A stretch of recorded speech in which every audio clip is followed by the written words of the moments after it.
यादों के सफ़र में एक बार फिर से मैं हाजिर हूँ एक बहुत ही खूबसूरत पर्सन के साथ, जो कि कोई मेरी स्टूडेंट नहीं है बल्कि वो मेरी बहुत ही क्लोज़ रिलेटिव हैं। बहुत प्यारी बेटी है, बहुत खिदमतगुजार बेटी है।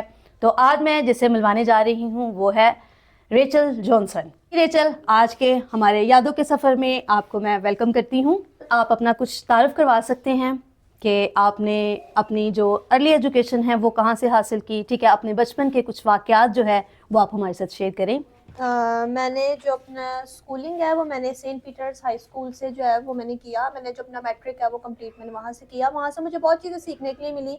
मैं जब अपनी स्कूल लाइफ में थी, मैं शुरू से क्वायर में होती थी। 6 से तकरीबन मैट्रिक तक जो थी मैं 5-6 साल मैं जो थी वो मुसलसल क्वायर में होती थी। और मेरे जो टीचर्स होते थे उनको पता चल गया था कि जो जब भी हर साल क्रिसमस प्ले होता था तो वो मतलब जो मेरी टीचर होती थी, मिस कैरल नाम था उनका, वो हमें जो है वो सिखाती होती थी कि कैसे हमने क्रिसमस कैरल्स गाने हैं। तो वो हमेशा जो है वो मुझे मेरा ऑडिशन लिया बगैर मुझे जो है वो क्वायर में रखती होती थी। तो मैंने वहाँ से बड़ी चीज़ें सीखी। मेरे इंग्लिश जो मेरी इम्प्रूव हुई वहाँ पे, मतलब स्कूल से मैंने बहुत चीज़ें सीखी हैं। फिर जो मेरा इंटर है, एफएससी मेडिकल किया है मैंने, वो मैंने गवर्नमेंट जना डिग्री कॉलेज से किया है।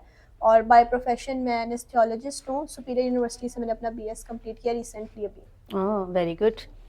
और इसके अलावा अभी ये तो चीज़ें खैर चलती जाएंगी। हाँ तो जी। फ्रेंड्स, ये अभी अपनी डिग्री कंप्लीट कर चुकी हैं, अभी ये अपनी प्रोफेशनल लाइफ में है, ठीक है, जॉब कर रही हैं, लेकिन उसकी तरफ हम बाद में आएंगे। तो पहले आप मुझे बताइएगा कि अपने घर का, ठीक है, अपने आप कितने बहन भाई हैं, ठीक है, और अपने घर का माहौल, बचपन के मैं बेसिकली वाक़यात आपसे सुनना चाहती हूँ कि बचपन में कैसी चीज़ें थी और अभी अब आप लोग बड़े हो गए हो तो अब क्या है। मैं बाय प्रोफेशन, मेरे जो पेरेंट्स हैं वो, मेरे पापा जो हैं वो पास्टर हैं और मेरी मामा जो हैं वो दोनों खिदमत में होते हैं। और जब से हम छोटे हैं, जब से हम 4 बहन भाई हैं, 3 भाई हैं मेरे और मैं सबसे बड़ी बहन हूँ उनकी। और बचपन से हमने देखा है कि हमारा जो घर का एक माहौल है वो बहुत बिब्लिकल है। मतलब हमारे पेरेंट्स का सुबह हमें रोज़ कहना, उठाना और कहना कि आप बैठो, आपने अब बाइबल पढ़नी है, दुआ करनी। एक फैमिली डिवोशनल होती थी हमारी, फैमिली प्रेयर सही हम बात लोग है, सही डेली, बात है, ऐसी। हमारी जो अब स्टिल हम लोग अपनी प्रोफेशनल लाइफ में आ गए हैं और स्टिल हमारे जो घर की रूटीन है वो यही है कि हम लोग बैठते हैं, हमारी फैमिली प्रेयर होती है, फिर कुछ जो बाइबल की वर्सेस हैं, कुछ स्क्रिप्चर्स हैं, उनके ऊपर हम लोग जो है वो बात करते हैं। तो हमारा जो घर का माहौल है वो एक बहुत बिब्लिकल है। और जो मतलब हमारे पेरेंट्स ने जो है हमेशा से जो है हमें और चीज़ों में भी सपोर्ट किया, लेकिन उन्होंने ये भी हमारे पे जो है गौर किया है कि हम खुदा से कहीं दूर ना हो जाए। हाँ, खुदा, सही बात है। क्योंकि मैं समझती हूँ कि जब तक इंसान चाहे जितनी मर्जी कोशिश करे, लेकिन अगर उसकी ज़िंदगी में खुदा ना हो तो वो कुछ भी नहीं कर सकता। कामयाबी जो होती है वो सिर्फ खुदा की तरफ से होती है। सही है। तो मैं घर का माहौल बेसिकली पूछना चाहूँगी कि घर में आप लोगों के बहन भाइयों के मतलब क्या है रवैये? वो तो ठीक है, अभी तो खैर बड़े हो गए। बचपन में मुझे बताएं, घर में कौन ज़्यादा शरारती था और मारपीट कौन ज़्यादा करता था? हाँ। मेरा मेरे से जो छोटा भाई है, मेरा 2 साल, उसका नाम मोजिज़ है। मेरी उसके साथ शुरू से बहुत दोस्ती थी, हम लोग लड़ते भी बहुत थे और हम लोगों की दोस्ती भी बहुत थी। अभी भी यही है कि हम लोग लड़ते भी बहुत हैं और हमारी दोस्ती भी बहुत है। जो छोटे दोनों हैं उनसे उनसे ज़रा जो है वो हमारी इतनी नहीं बनती क्योंकि एज गैप है हाँ, इसलिए। लेकिन लड़ाई अभी भी होती है हर छोटी-छोटी बातों पे, यहाँ से छेड़ दिया, वहाँ से छेड़ दिया, तंग कर दिया, लेकिन दोस्ती ये है कि दोस्ती अभी भी बहुत है। हाँ। तो अभी मैं रेचल आपके लिए ये शेयर करना चाहूँगी कि मैं, मुझे लगता है जब मेरी शादी हुई, ठीक है, जब मैं आई तो मैं बेसिकली रेचल की मुमानी लगती हूँ। तो जब मेरी शादी, उस टाइम पे रेचल बहुत छोटी थी, बहुत पिद्दू सी थी। और उस टाइम पे इन्होंने शादी पे बहुत मज़ा किया, बहुत हल्ला गुल्ला किया। ये हिरा थी, हिरशा थी और ये रेचल, इन्होंने बड़ा डांस किया। तो अगर पॉसिबल होगा तो ज़रूर हम ये तस्वीरें आपके साथ ज़रूर शेयर करेंगे। और इसके अलावा रेचल लोगों के घर में जाना, और जिस तरह मैंने बताया कि ये बहुत ही खिदमतगुजार बेटी है, तो उस टाइम पे ये बहुत छोटी थी और जब भी किसी ने घर जाना तो आशर ने, मैंने, हमने इसके हाथ के पराठे खाए हुए हैं, चाय पी हुई है। और ये शुरू से, मतलब मैं ये समझती हूँ कि एक माँ की बहुत बड़ी ये एक खूबी है कि वो अपने बच्चों के अंदर इस तरह की चीज़ें जो है वो डाल दे। तो मैंने रेचल उस टाइम पे आपको देखा कि चूल्हे तक आपका हाथ नहीं जाता था, तो इसने एक बड़ी सी टपाई नीचे रखी होती थी और ये उसके ऊपर खड़े होके तो पराठे बनाने, और मोस्टली जब जाते थे तो ये चाय बना के देती थी। तो मुझे तो भी ये आपका जो तरीक़ेकार था मुझे बहुत पसंद था। तो मुझे बताएं, क्या आपको अच्छा लगता था कि आप इरिटेट होती थी क्योंकि आपके घर में बहुत आना जाना था? हाँ, मैं इरिटेट तो मैं भी बड़ा हो जाती हूँ क्योंकि हमारे घर में लोगों का बहुत आना जाना होता है, लेकिन हाँ। मैं एंजॉय भी करती थी। जिस तरह मतलब मामा ने मुझे काउंसलिंग की कि अब आपको ये करना चाहिए, अब यहाँ पे गेस्ट आ गए हैं, अब आपने चाय बनानी है, अब आपने उनको सर्व करना है। तो कुछ कुछ ऐसा टाइम होता था कि मैं एंजॉय करती थी, लेकिन जब बहुत ज्यादा रश हो जाता था एकदम से घर में, फिर मैं इरिटेट भी हो जाती थी कि हर टाइम अब मैं ही पकाऊं। लेकिन ये है कि वो जो पहले की चीजें सीखी हैं वो अब काम आती मैं हैं। यही कहने लगी थी कि देखिए वो टाइम जो आपने गुजारा, अभी मुझे लगता है आपके लिए आसानी होगी हाँ कि जो चीज़ें सीखी हैं तो भी मतलब लाइफ में इम्प्लीमेंट हो हाँ, रही हैं। इम्प्लीमेंट होगी, ऐसे ही है बिल्कुल ना? ऐसे ही है। हाँ। तो क्या मतलब कभी इस तरह से करने से कभी स्टडी पे कोई बर्डन आया, कभी लगा कि भी ओहो ये काम कर लिया तो मुझे स्टडी को टाइम नहीं मिला, कभी हाँ, कुछ होता बहुत था? दफा ऐसे भी हुआ कि मतलब क्योंकि मामा लोग बहुत बिजी होते थे, तो हम्म। मोस्टली जो था वो मेरे पे होता था कि मैंने बहन भाइयों को भी देखना होता था और घर को भी देखना होता था। तो बहुत दफा ऐसे होता था कि मेरी स्टडी भी डिस्टर्ब हो जाती थी। हम्म। कुछ दफा मुझे टाइम नहीं मिल पाता था कि मैं जो है वो उसको पूरा टाइम दे सकूं। लेकिन यह है कि जिस तरह हम लोग बढ़ते गए और मतलब मैनेज हो गई चीजें। हाँ मुश्किल था, हाँ, लेकिन हम लोगों ने मैनेज मैनेज कर कर लिया। लिया। हाँ नहीं, वाकई में ज़रा जब बच्चा एक एज के साथ बढ़ता है, ग्रो करता है, तो डेफिनेट वो चीज़ें एक टाइम तो हमें बड़ी बोदर लगती हैं, बुरी लगती हैं कि ये अच्छा नहीं, लेकिन अभी मुझे लगता है अभी या आफ्टर मैरिज, ठीक है, ये आपको चीज़ें ज़्यादा बेनिफिट लगेंगी कि बेनिफिट। शायद मैंने वो चीज़ें कर ली और आपको घर का मतलब घर को संभालना आ गया, एक सलीका आ गया। वरना अगर अपनी एजुकेशन कंप्लीट करने के बाद जब हम इन चीज़ों में जंप करते हैं, फिर उस टाइम पे कभी मुश्किल भी लगती मुश्किल हो है। जाती है। चलें, ये अच्छा हो गया।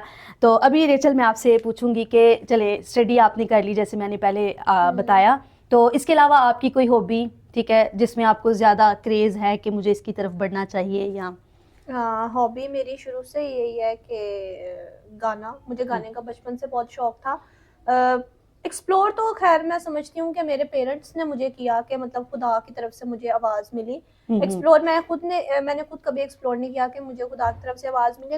एक्सप्लोर जो है वो मेरे पेरेंट्स ने किया, मेरे रिलेटिव्स ने। जिस तरह आप लोगों के साथ जब मैं छोटी थी, आप लोगों ने तो मुझे मतलब शुरू से देखा जी है, जी, बिल्कुल तो बिल्कुल ऐसे ही है। एक्सप्लोर आप लोगों ने किया। और फिर उसके ऊपर मैं समझती हूँ कि बहुत सारे मैंने ऐसे लोग देखे हैं कि जिनको मतलब जो लड़कियां स्पेशली होती हैं, उनको मतलब उनकी फैमिली की तरफ से सपोर्ट नहीं होती। अगर वो मतलब गाती हैं या म्यूजिक प्ले करती हैं, तो उनको मतलब उनकी फैमिली की तरफ से सपोर्ट नहीं होती। मैंने बहुत दफ़ा इस तरह देखा, लेकिन मेरे लिए ये अच्छी चीज़ थी कि मतलब मुझे फैमिली की तरफ से बहुत सपोर्ट मिली। फिर जैसे जैसे मैं बढ़ती गई, मेरे टैलेंट को सराहा गया। ग्रूम अप किया गया।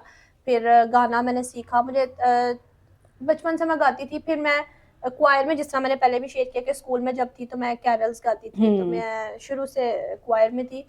इसी तरह मेरा जो टैलेंट है वो ग्रूम अप होता गया, मैं गाती गई। और फिर मैं कॉलेज में तो खैर इस तरह की वो कोई एक्टिविटी नहीं एक्टिविटी हुई। नहीं थी, लेकिन ओके। यूनिवर्सिटी जब मैं गई तो वहाँ पे एक्चुअल जो कॉन्फिडेंस है वो मेरे में डेवलप हुआ। वहाँ पे जो है वो मैं नाइट्स, जिस तरह कॉन्सर्ट नाइट्स होती हैं, वहाँ पे मैंने गाने गाने शुरू किए। और जो मेरे फ्रेंड्स थे स्पेशली यूनिवर्सिटी के, जिनमें मैं नाम लूँगी रामेश भाई का, रुहेल भाई का, मानी जो आपको पता ही, हाँ आपका जी हाँ जी हाँ भांजा भी जी, है, हाँ। गिटारिस्ट है वो हमारा। हाँ। तो उसने जो है वो मुझे फोर्स किया। वो मुझे मतलब पहले मैं बहुत शाय थी, मैं इस तरह नहीं थी।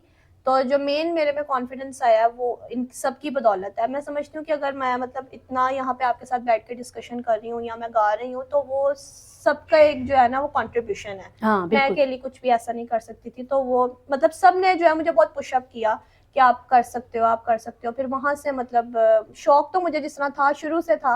और फिर मैंने गाने गाए यूनिवर्सिटीज में। और इसी तरह अब मेरी जो है डिग्री खत्म हो गया। स्टिल 10 साल हो गया मुझे सीखते, म्यूजिक में सीख रही ओह हूँ। Very good. और सर जावेद गैब्रियल है, उनसे मैं सीख रही हूँ। स्टिल मैं सीख रही हूँ, कीबोर्ड भी मैं प्ले करना सीख रही हूँ। उन्होंने मुझे सिखाया मतलब कि कैसे गाते हैं और वर्शिप एक्चुअली कैसे करते हैं। तो ये मेरी हॉबीज़ हैं। अभी भी मेरी स्टिल यही हॉबी है। बचपन में भी यही हॉबी थी मेरी कि मैं गाती थी, और अभी भी स्टिल मेरी यही हॉबी है। अच्छा, अभी जिस तरह से आप अपने सिंगिंग करियर बना रही हैं, ठीक है, तो इसमें मतलब जब स्टार्ट किया, जब सीख रहे थे, तो कोई मतलब टेंशन भी हुई, कोई प्रॉब्लम्स फेस हुई, ठीक है, अगर कभी अकेले जाना पड़ा तो क्या उस टाइम पे कोई प्रॉब्लम फेस की आपने, तो वो भी आप शेयर कर सकते हैं? मुझे हाँ। याद है तब मैं तकरीबन 11-12 साल की थी, और मेरे साथ एक सिस्टर थी, सिस्टर मासूमा नाम है उनका।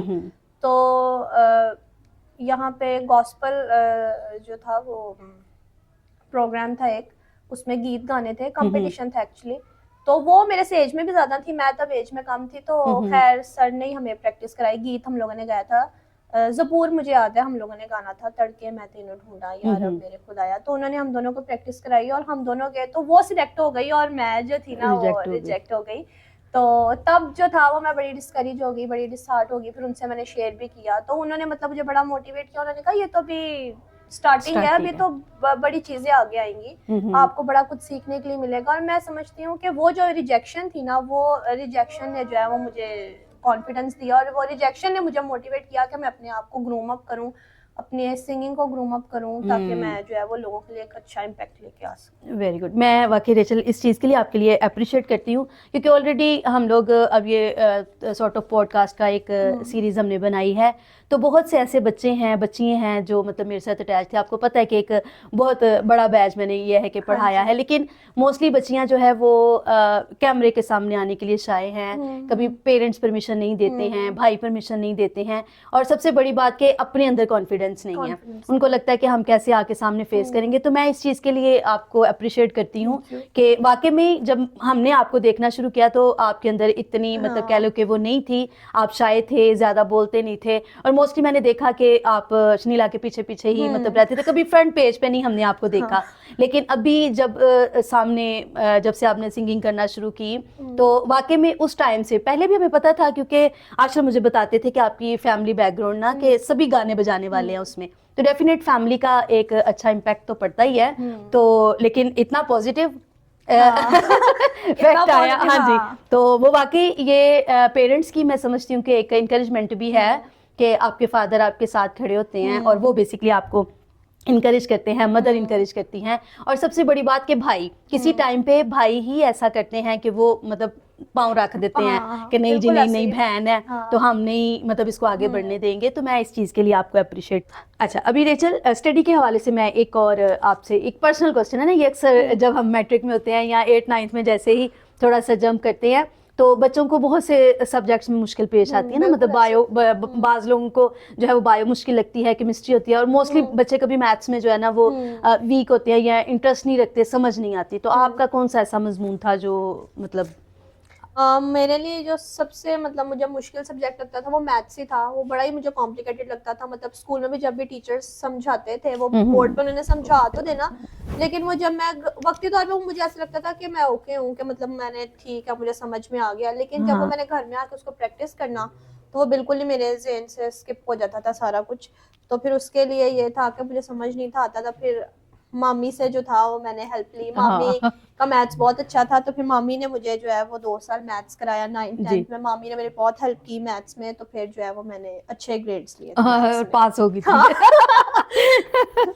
अच्छा जी, चलिए जी, ये तो एजुकेशन का था। अब तो खैर मतलब ये मुझे लगता है कि अभी तो ये चीज़ें आपको हलवाई लगती होंगी क्योंकि अब हो गया, तो मेरे ख्याल में तो अब वो मैथ्स भी आप बहुत अच्छा करवा सकती हैं ज़रा, अभी अब टीचर हैं तो। अच्छा रेचल, एक और मैं पर्सनल क्वेश्चन है आपके लिए कि एक कोई भी अपनी ज़िंदगी का एक खुशी वाला लम्हा और एक उदासी वाला मतलब हैप्पी मोमेंट और सैड मोमेंट आप हमारे साथ शेयर करें, ठीक है, जो आपके मतलब बचपन का कोई हो सकता है, मज़े वाला कोई वाकया भी आप सुना सकती है ना हमें।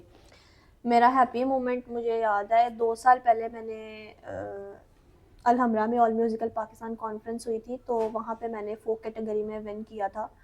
तो वो मैंने पहले प्रैक्टिस की वहाँ पे मैं ऑडिशन देने की, क्योंकि वो ओवरऑल थ्रू आउट पाकिस्तान से जितने भी यूनिवर्सिटीज़ के, कॉलेजेस के और स्कूल्स के बच्चे होते हैं, वहाँ पे वो आके जो है वो पार्टिसिपेट करते हैं अकेडमीज़ में। मैंने एक्चुअली अकेडमी की तरफ से पार्टिसिपेट किया था फोक कैटेगरी में, और मैंने वो विन किया।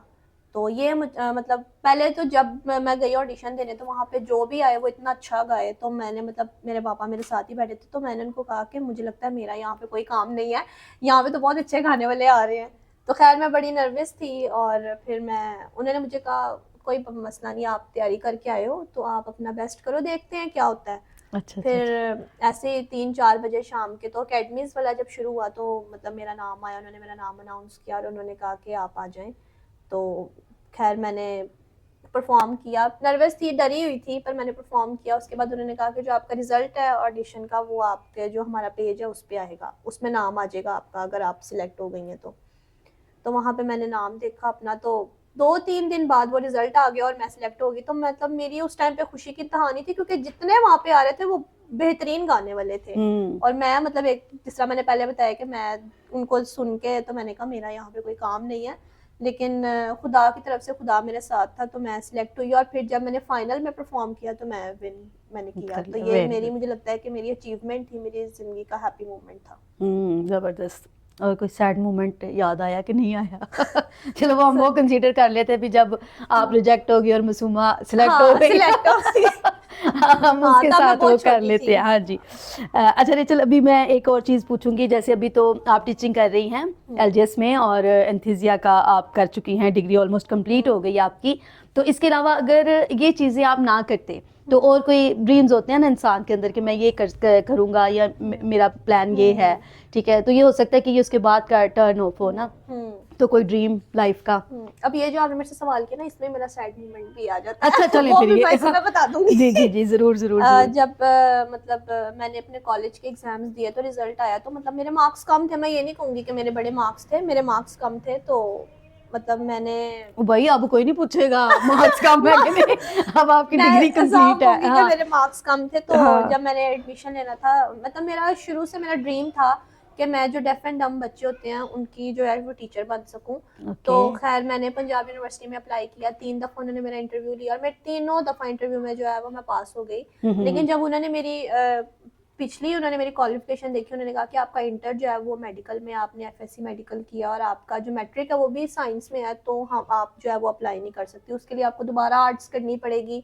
तो आर्ट्स के सब्जेक्ट्स रखो, दोबारा आर्ट्स करो, तो फिर जो है हम आपको जो है ना इसमें ले सकते हैं। अच्छा। तो वो मतलब मेरी ज़िंदगी का एक बड़ा मेरा सैड मोमेंट था। मतलब मुझे याद है कि मैं इतनी परेशान थी, मैं घर आई तो मेरे से मामा ने पूछा कि मतलब क्या हुआ। मैंने कहा इंटरव्यू में तो मैं पास हो गई हूँ, लेकिन मैंने कहा, उन्होंने कहा कि आपकी जो इंटर है वो साइंस में और मैट्रिक भी साइंस में, तो हम आर्ट्स के स्टूडेंट्स लेते हैं।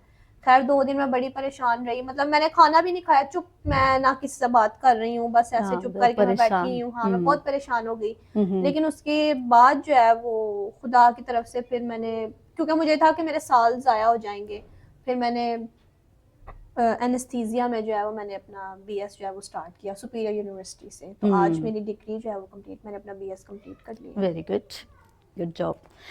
अच्छा जी, ये तो चीज़ें साथ साथ चलती रहेंगी। इसके साथ साथ जी रेचल जो है वो ऑलरेडी जो है वो 2 कंट्रीज़ में जो है वो फिर चुकी है पाकिस्तान के अलावा।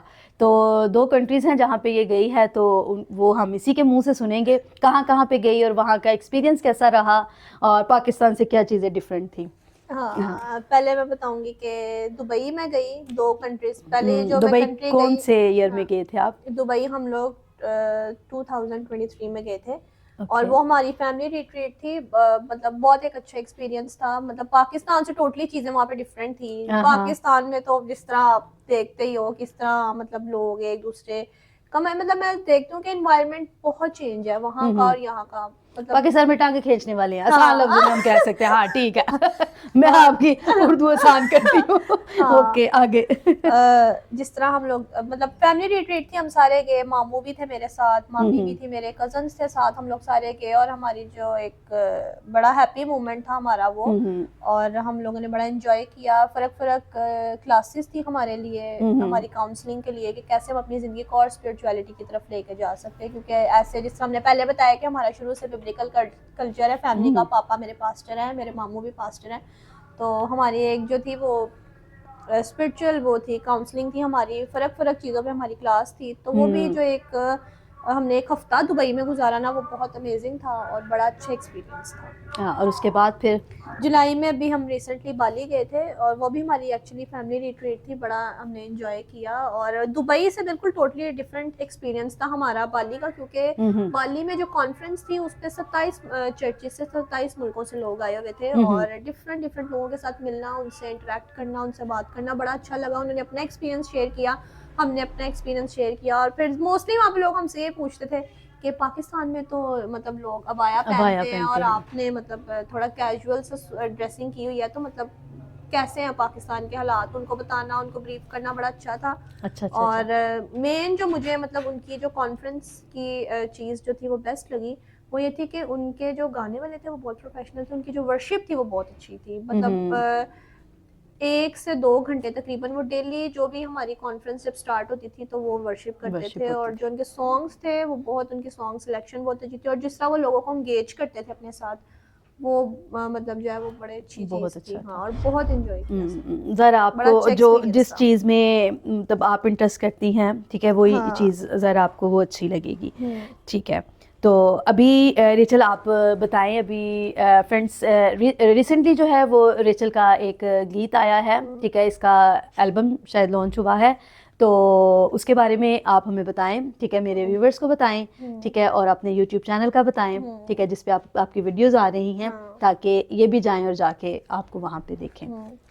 रिसेंटली अभी क्रिसमस, जिस तरह आप जानते हैं कि क्रिसमस का सीज़न चल रहा था, तो मेरे ताया अब्बू हैं वर्शिपर मुनव्वर अटफाल, उनके साथ जो है मैंने अपना क्रिसमस का जो सॉन्ग है वो अभी किया है।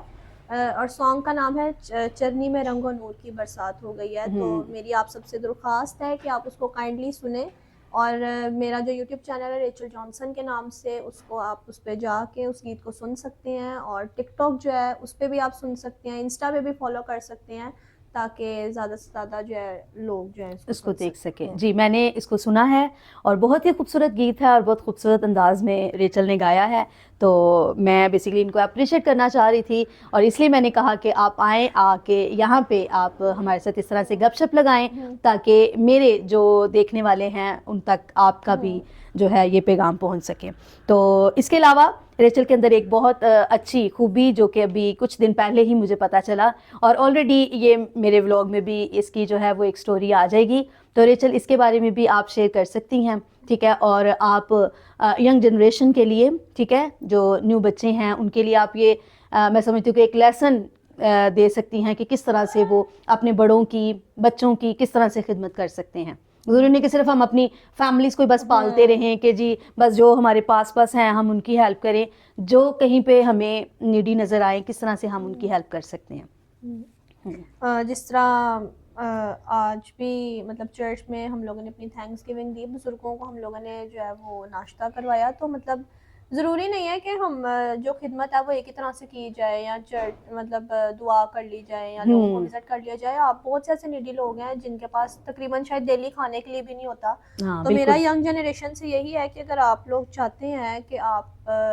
दुआओं के साथ अपनी ज़िंदगी में कामयाब हों, तो आप बुज़ुर्गों की खिदमत कर सकते हैं। अपने पेरेंट्स की स्पेशली मैं कहूँगी कि आप अपने पेरेंट्स की इज़्ज़त करें, क्योंकि अगर आप अपने पेरेंट्स की इज़्ज़त करेंगे और उनकी बात को सुनेंगे तो ही आप ज़िंदगी में कामयाब होंगे। और सबसे बड़ी बात कि खुदा को कभी अपनी ज़िंदगी में ना भूलें, क्योंकि इंसान को कामयाबी जो है वो खुदा की तरफ से ही मिलती है। बिल्कुल।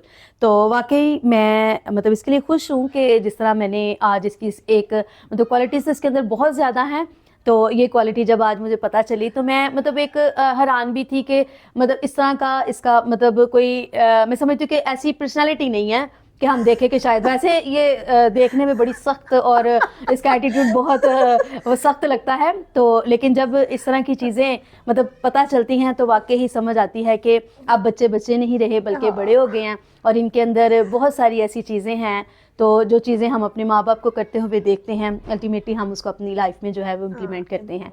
तो मैं वाकई इस चीज़ के लिए आपको बहुत अप्रिशिएट करती हूँ, आपकी सारी कामयाबी के लिए, ठीक है, आपके एजुकेशन कंप्लीट होने के लिए, और जो आगे आप अपना सिंगिंग का कैरियर बना रही हैं, मैं उसके लिए दिल से दुआगो हूँ कि खुदावंद आपको और सरफराज करे और अपने जलाल के लिए इस्तेमाल करे। तो अभी हम एंड पे रेचल से एक खूबसूरत सा गीत सुनेंगे, ठीक है, जो इनको पसंद है, तो रेचल हमारे लिए एक खूबसूरत सा गीत जो है वो पेश करें। अभी आपके साथ मैं गीत जो गाऊंगी वो भी मेरा फेवरेट गीत है। अभी क्रिसमस की जो इबादत हुई थी उसमें हम लोगों ने गाया था और सबने बड़ा पसंद किया था। इनकी ही फरमाइश पे गीत गाऊंगी मैं। जी। गीत जो है वो सर जावेद गैब्रियल का है, मेरे उस्ताद जी, उन्होंने ही कंपोज किया, उन्होंने लिखा है यसू चढ़नी चाया। जाग पिया सुतिया उम्मीदां च मेरिया मुक गईया सारिया उड़े काज मेरिया, क्योंकि यसू चरनी च आया, क्योंकि यसू चरनी च आया। जाग पिया सुतिया उम्मीदां च मेरिया, उच्चिया शाना वाला उच्चिया थावा छड़ के आया है, छड़ के अपना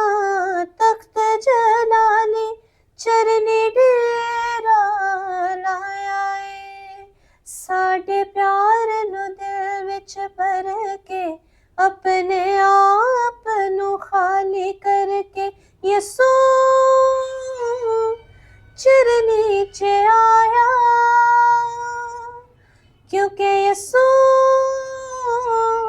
चरनी च आया जाग पईया सुतिया उम्मीदा च मेरिया।